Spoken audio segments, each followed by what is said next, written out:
زه به زه خپله غریبان نه قبلوم نو هغه دې دغه عمران د موږ صاحب ته ښې درې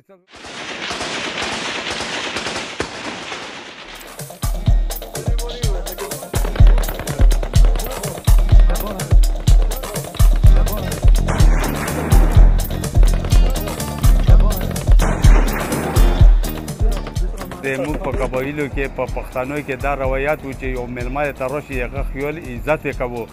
نو ما ته مې خپل پلار ځواب وکړو چې میلمه راغلی دی پلار مې ارسله خان نومیږي نو ما اوډه د ټوپک ورکوز کړلو نو ما په خپله مې ته ډزې وکړې نو ټوپک ما یو ځای ایښی دی که د عمران صاحب کله شوق وشو یخ ټوپک ته ټوپک زه فري الله په نامه عمران صاحب له په تحفه کې ورکولی شم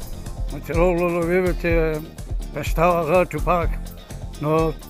چې د 50 ولا ټوپک مې چې کوم دی ورته وویل ونیوم ما چې همدغه ولا هغه پورې چې کې نښ کوه خبره ته کوم روغه یې راسې داسې پې کول یې لکه موږ پښتون الوتیا سړی بیا یې وویل چې ترې نه ترې ټوپک راکړو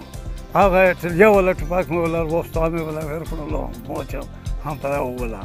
بیا یې وویل چې پشته ولا شته دی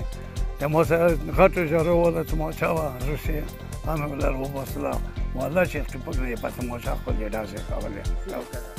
ډېره ښکلې که نه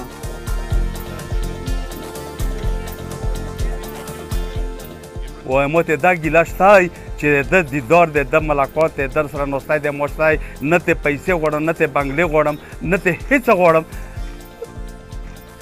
زه به زه خپله غریبان نه قبلوم نو هغه دې دغه عمران د موږ صاحب ته ښې درې څلور ګنټې ښه په تبه تېره کړي دي ویلي دوی یې ښه شوقي یو چې بس یو ورې چې په زړو ځایونو ووینو بیا په هغه زړو ځایونو ډزې سره وکړو ورته ویل چې